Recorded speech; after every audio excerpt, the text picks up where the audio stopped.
नमस्कार दोस्तों, आपने सुना होगा कि महाराष्ट्र की गवर्नमेंट ने रेड बुल एवं अन्य प्रकार की एनर्जी ड्रिंक को स्कूल के आसपास 500 मीटर तक बेचने पर रोक लगा दी है। Food safety and standard authority of India ने Red Bull, Sting, Campa energy, Rush, adrenaline, Hell आदि प्रकार की एनर्जी ड्रिंक को बेचने वाली कंपनियों को नोटिस जारी किए हैं फेक क्लेम करने के लिए।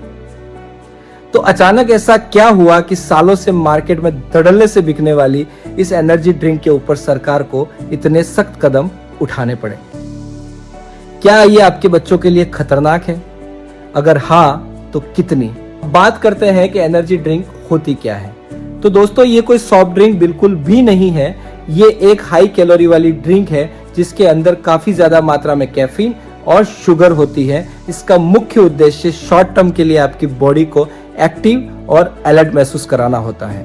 ये प्रेग्नेंट लेडीज और बच्चों के लिए वर्जित है और ऐसा इसको बनाने वाली कंपनीज भी अपने लेबल में मेंशन करती हैं। लेकिन इसके उलट इसके ज्यादातर कंज्यूमर या तो बच्चे हैं या फिर वो यंगस्टर जो एनर्जी ड्रिंक का कैन अपने हाथों में पकड़ के अपने आप को कूल डूड दिखाने की कोशिश करते हैं। एनर्जी ड्रिंक के कंपोनेंट की बात करें तो मुख्य तो होता है कैफीन। इसके बाद आता है शुगर, जो कि ग्लूकोज और सुक्रोज के रूप में पाया जाता है, और अन्य प्रकार की कार्बोहाइड्रेट शुगर भी होती है। एक केमिकल होता है टॉरिन। इसके अलावा विटामिन बी के कंपोनेंट्स होते हैं, एडिटिव्स होते हैं जैसे कि colour, flavour, preservative etcetera etcetera. इन सारे कंपोनेंट में जो सबसे ज्यादा इंपॉर्टेंट है वो है कैफीन, जिसकी मात्रा लगभग 80 mg होती है 250 ml कैन में, जो कि 2 स्ट्रॉन्ग कॉफी की मात्रा के बराबर होती है। तो क्या आप अपने बच्चे को 2 स्ट्रॉन्ग कॉफी लगातार पिलाना चाहेंगे? आपका जवाब होगा बिल्कुल भी नहीं। इसके साथ साथ इसके अंदर 27 ग्राम शुगर होती है। As per world health organisation एक आम आदमी को डेली 25 ग्राम से ज्यादा फ्री शुगर का सेवन नहीं करना चाहिए, और ये एक अकेली ड्रिंक आपकी डेली रिक्वायरमेंट से ज्यादा शुगर आपको देती है। इसके अलावा इसके अंदर टॉरिन होता है जिसकी मात्रा लगभग 1000 mg होती है, लेकिन ये कोई खतरनाक केमिकल नहीं है।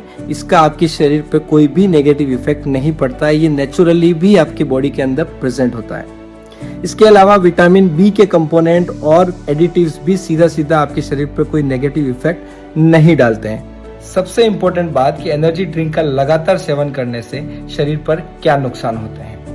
कभी कभार कोई एडल्ट इसका सेवन करता है तो कोई खास समस्या नहीं होती, लेकिन अगर इसका लगातार सेवन किया जाए तो बहुत सारे नुकसान हो सकते हैं, जैसे कि हार्ट बीट का बढ़ना, बेचैनी होना, एंजाइटी होना, नींद ना आना, फोकस ना कर पाना, दांतों में कैविटी लग जाना, शुगर की वजह से वेट बढ़ना और शुगर खाने की आदत पड़ जाना।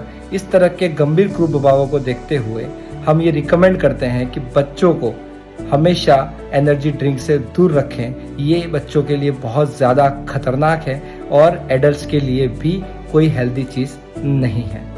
महाराष्ट्र के अंदर स्कूल के आसपास एनर्जी ड्रिंक को बैन करने की आवश्यकता क्यों पड़ी?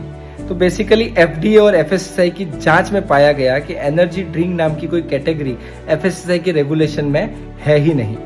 इसके अलावा इन कंपनीज के द्वारा कई भ्रामक एडवर्टाइजमेंट और दावे किए गए, जैसे कि एनर्जी ड्रिंक को पीने से आपका फोकस बढ़ता है, स्फूर्ति आती है, ऊर्जा आती है, जिसका कोई साइंटिफिक आधार नहीं था। ये जनता को गुमराह कर रहे थे। इस वजह से इन कंपनीज को FSSAI ने नोटिस जारी किया है फेक क्लेम करने के लिए। हालांकि ऐसी कोई आधिकारिक रिपोर्ट अभी तक नहीं आई है जिसके अंदर ये कहा गया हो कि इसके अंदर कोई सीरियस नॉन कंप्लायंस का इशू है या फिर कोई खतरनाक केमिकल इसके अंदर पाया गया है। ये महाराष्ट्र की सरकार की तरफ से उठाया गया एक प्रिवेंटिव मेजर है, क्योंकि स्कूलों के आसपास हाई कैफीन और हाई शुगर वाली ये एनर्जी ड्रिंक बहुत ज़्यादा मात्रा में लोग खरीद रहे थे, जिसके अंदर ज़्यादातर यंगस्टर और बच्चे शामिल थे। तो उनको स्वस्थ रखने के उद्देश्य से महाराष्ट्र की सरकार ने ये कदम उठाया है। महाराष्ट्र की विधानसभा में भी इस मुद्दे को उठाया गया, जो कि एक अप्रिशिएबल स्टेप है। तो जहां तक हो सके खुद को, फैमिली को और बच्चों को एनर्जी ड्रिंक से दूर रखें। ये आपके लिए बहुत ही अनहेल्दी और खतरनाक हो सकती है।